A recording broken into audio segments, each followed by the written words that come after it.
नमस्कार दोस्तों, मैं अनुपमा झा आप सभी का स्वागत करती हूँ इस YouTube चैनल अनुपमा क्लासेस पे।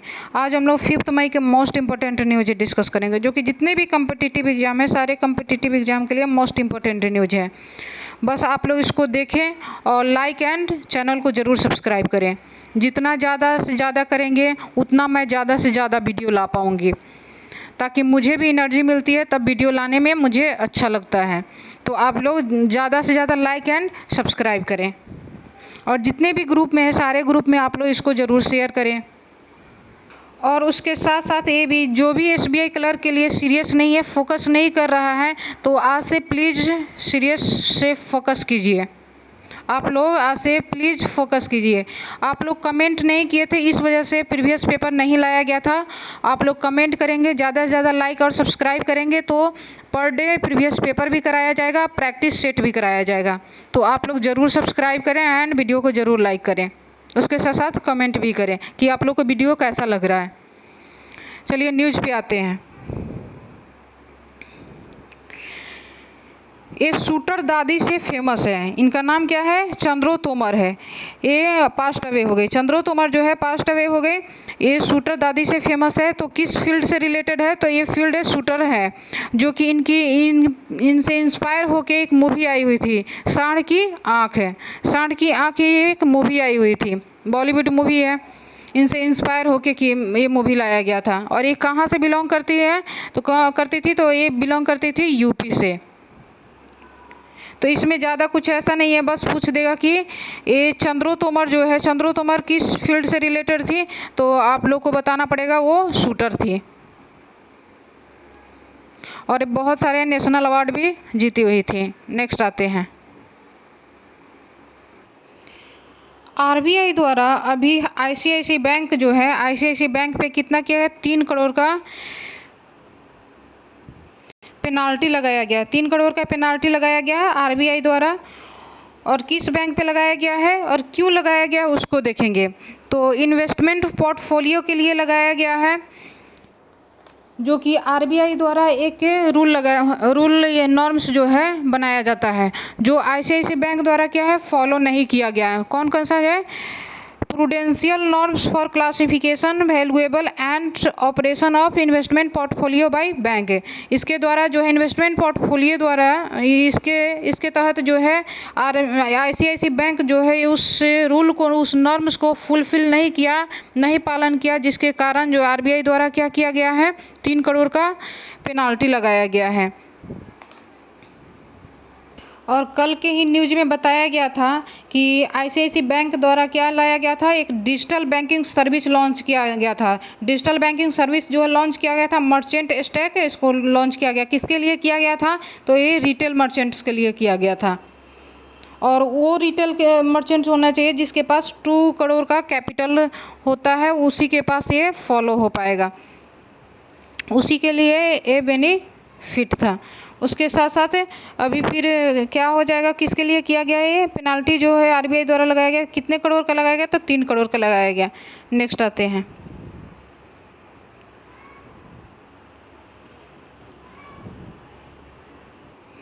योनो जो है SBI के योनो, यानी कि योनो क्या है?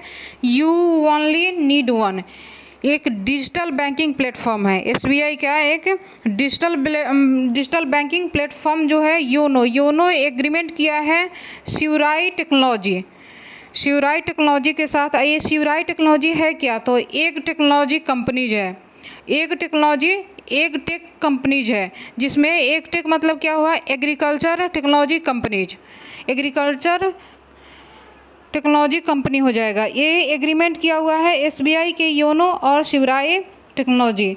किसके लिए किया गया है? जितने भी स्मॉल है, लार्ज है, मीडियम है फार्मर, वो सारे फार्मर को अच्छे फैसिलिटी प्रोवाइड कराने के लिए। और ये क्या प्रोवाइड कराने के लिए? अच्छा फैसिलिटी प्रोवाइड कराने के, लोन वगैरह ये सब जो है ये प्रोवाइड कराने के लिए, जिसका एक नाम क्या रखा है, खाता वगैरह प्रोवाइड कराने के लिए उसका नाम क्या रखा गया है? तो फार्मिजो खाता रखा गया है। इसके तहत जो है फार्मिजो खाता के तहत इसको छोटे बड़े मीडियम जो है सारे को प्रोवाइड कराया जाएगा। जितने भी फार्मर हैं सारे को अच्छा फैसिलिटी प्रोवाइड कराया जाएगा। तो इसमें क्वेश्चन कैसा पूछेगा, तो क्वेश्चन पूछेगा शिवराई टेक्नोलॉजी जो है हाल फिलहाल में किसके साथ एग्रीमेंट किया हुआ है, किसके लिए, तो फार्मिजो खाता के लिए। तो ये एग्रीमेंट किया हुआ है एसबीआई की योनो के साथ एग्रीमेंट किया हुआ है, यानी कि योनो जो है डिजिटल बैंकिंग प्लेटफॉर्म है। नेक्स्ट आते हैं,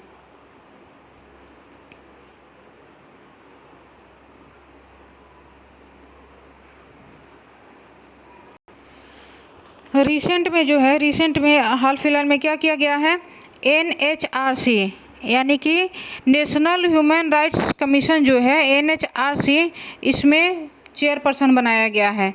प्रेजेंट में जो है चेयरपर्सन बनाया गया है, किनको बनाया गया है, तो क्वेश्चन पूछेगा NHRC जो है NHRC का चेयरपर्सन हाल फिलहाल में किनको अपॉइंटमेंट किया गया है, तो प्रफुल्ल चंद्र पंत को ये अपॉइंटमेंट किया गया है।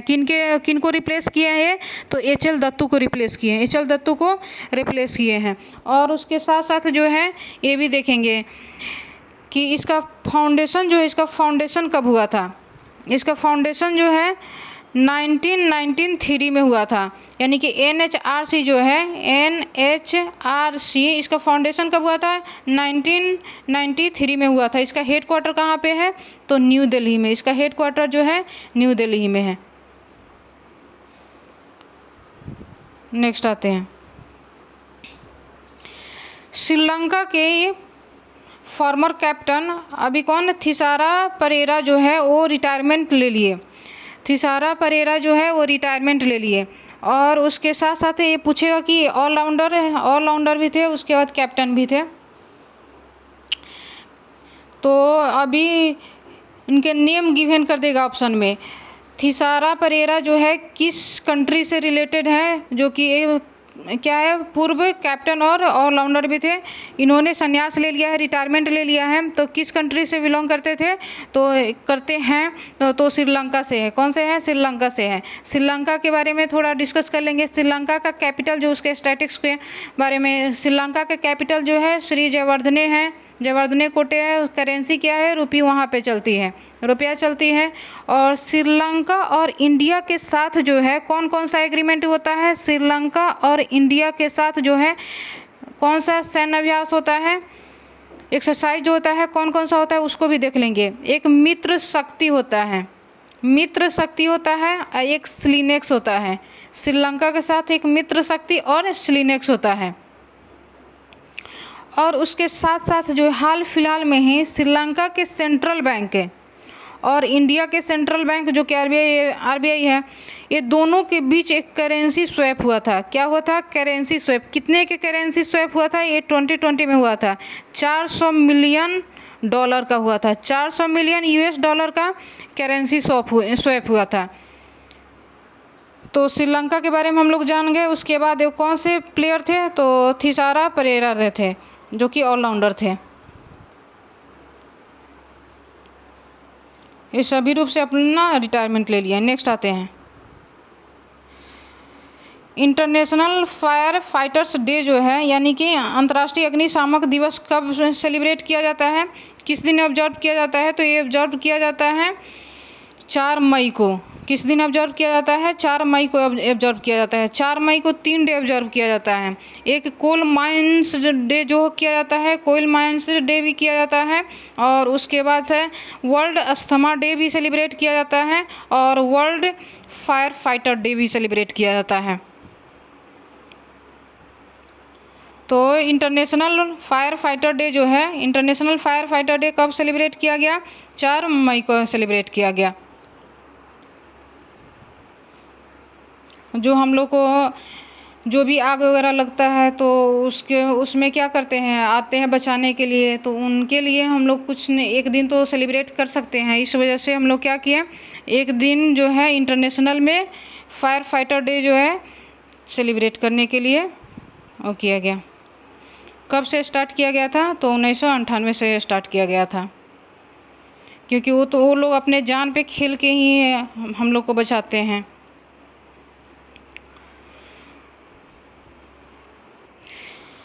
बार्कलेज द्वारा जो है फाइनेंशियल इंडिया के जीडीपी ग्रोथ फॉरकास्ट किया गया है। कितना फॉरकास्ट किया गया है, तो उसको हम लोग देखेंगे। फॉरकास्ट किया गया है 10% किया गया है। पहले 11% किया गया था, लेकिन अब उसको डिक्रीज करके 10% कर दिया गया है। और ये कहाँ के बेस्ट कंपनी है, ग्लोबल ब्रोकरेज है, तो ये है UK based global brokerage firm है। यूके बेस्ड ग्लोबल ब्रोकरेज जो है फर्म है, कौन सा है, तो बार्कलेज।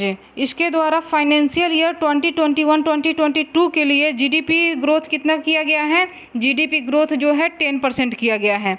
और हाल फिलहाल में सारी रेटिंग हो, उसके बाद ऑर्गेनाइजेशन है, उसके तहत जो है इंडिया के जीडीपी ग्रोथ के बारे में बताया जा रहा है कि कितना इसका फोरकास्ट किया जा रहा है। तो अभी हाल फिलहाल में किसके द्वारा आया था, तो एडीबी द्वारा आया था। एडीबी द्वारा कितना आया था, एडीबी द्वारा आया था 11% आया था। और 11% फिर S&P द्वारा भी आया था, S&P द्वारा भी 11% आया था। और केयर द्वारा जो है, केयर द्वारा कितना आया था, 10.2% आया था। और एसबीआई द्वारा आया था 10.4% आया था, एसबीआई तो 10.4%। इकरा द्वारा आया था 10.5%। और उसके साथ साथ अभी ग्लोबल गोल्डमैन सैच जो है, गोल्डमैन सैच द्वारा भी 10.5% या 10.5% आया था। तो हम लोग रेटिंग एजेंसी को भी जो भी फोरकास्ट कर रहा है उसको भी हम लोग देखते चलेंगे, क्योंकि एग्जाम के टाइम ज़्यादा नहीं है, ज़्यादा तो हम लोग को मेंस का टाइम नहीं दिया हुआ है, तो इसलिए उसको याद करते चलेंगे ताकि एग्जाम के टाइम हम लोग को ज़्यादा लोड ना पड़े।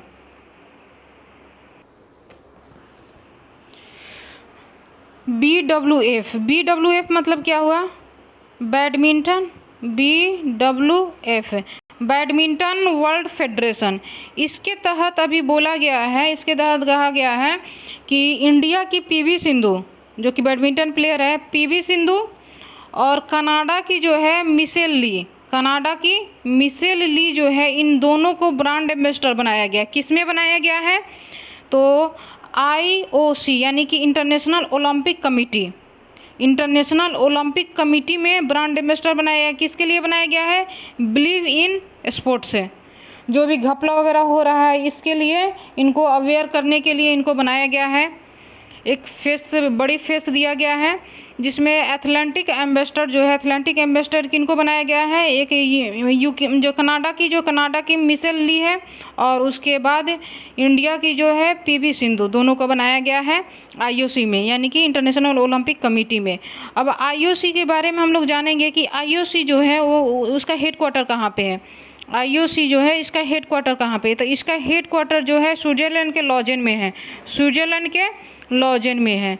उसके साथ BWF यानी कि बैडमिंटन वर्ल्ड फेडरेशन जो है उसका हेडक्वार्टर कहाँ पे है, तो इसका हेडक्वार्टर मलेशिया के कुआलालंपुर में है, मलेशिया के कुआलालंपुर में है। तो ये मोस्ट इम्पोर्टेंट न्यूज हो गया कि हाल फिलहाल में बिलीव इन स्पोर्ट्स के लिए किनको ब्रांड एम्बेसडर बनाया गया है, तो ये बनाया गया है पीवी सिंधु और मिशेल ली को बनाया गया है। नेक्स्ट आते हैं,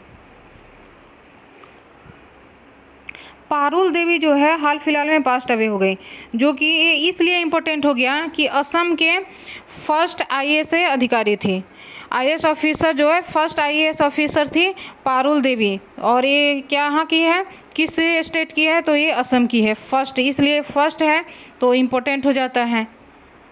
तो पूछ देगा क्वेश्चन, कैसे पूछेगा कि असम की हाल फिलहाल में IAS अधिकारी जो है उनका नाम बताइए जो हाल फिलहाल में डेट कर गई, तो पारुल देवी, या ये तो थोड़ा डिफिकल्ट हो गया, पारुल देवी जो है किस फैक्टर से किस फील्ड से रिलेटेड थी, तो IAS अधिकारी थी असम की।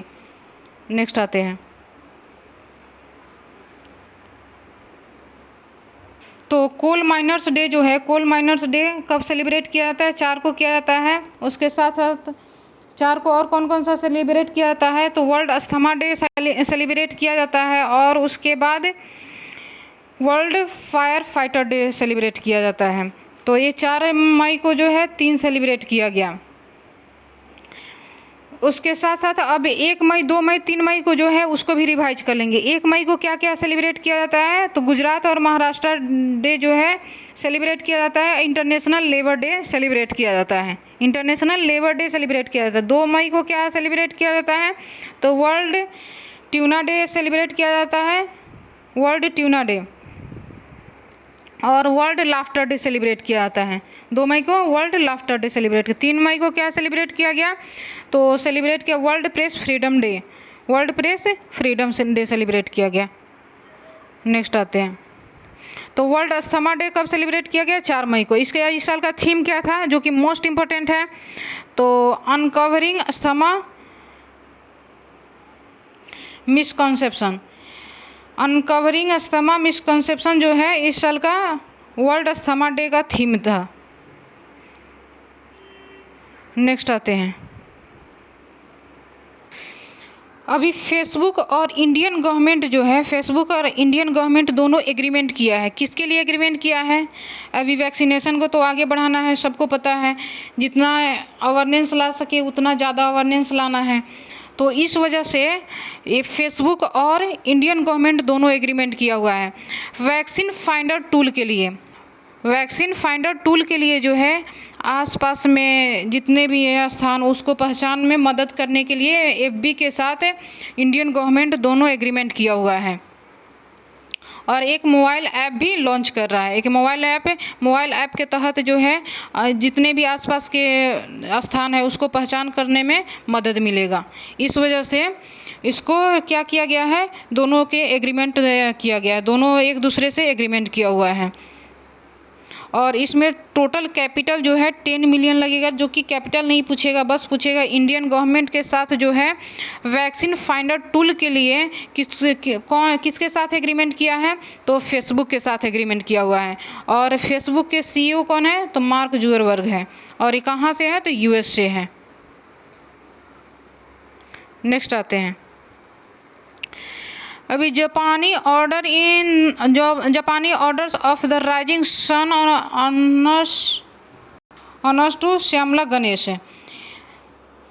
तो इसके बारे में ये जो कि मोस्ट इम्पोर्टेंट न्यूज़ हो गया, क्या मोस्ट इम्पोर्टेंट न्यूज़ हो गया कि जापान के सरकार ने हाल ही में क्या बोला है, बेंगलुरु में स्थित जापानी एक टीचर है, कौन, श्यामला गणेश है। श्यामला गणेश को कौन सा अवार्ड दिया गया है, तो ये अवार्ड दिया गया है जापान का order of the rising sun award. Order of the rising sun award किनको दिया गया है, तो श्यामला गणेश को दिया गया है, जो कि मोस्ट इम्पोर्टेंट एग्जाम के व्यू से रहा। तो ऑर्डर ऑफ राइजिंग अवार्ड किनको दिया गया है, तो श्यामला गणेश को दिया गया है, जो कि एक जापानी टीचर हैं। और जापान के बारे में देख लेंगे, जापान जो है उसका कैपिटल कहाँ पे है, टोक्यो है, करेंसी क्या है, येन है, और वहाँ के पीएम कौन है, योशिहिते सुगा है, योशिहिते सुगा वहाँ के पीएम है।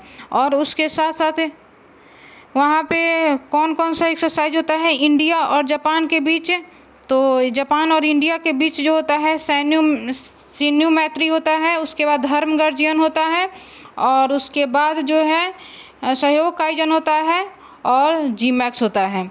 जी मैक्स हो गया, सहयोग काइजन हो गया, और धर्म गर्जियन हो गया, और सैन्य मैत्री हो गया।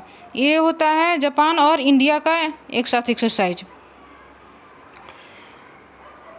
और ये सुपर मोस्ट क्वेश्चन है, तो इसको आप लोग जरूर याद कर लेंगे कि ऑर्डर ऑफ राइजिंग सन किनको दिया गया है अवार्ड, तो ये दिया गया है जापान की एक टीचर है, कौन सा, श्यामला गणेश को दिया गया है। नेक्स्ट आते हैं,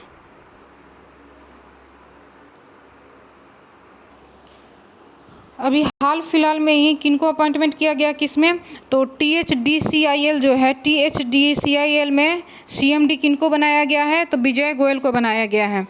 विजय गोयल को THDCIL में CMD जो है CMD बनाया गया है।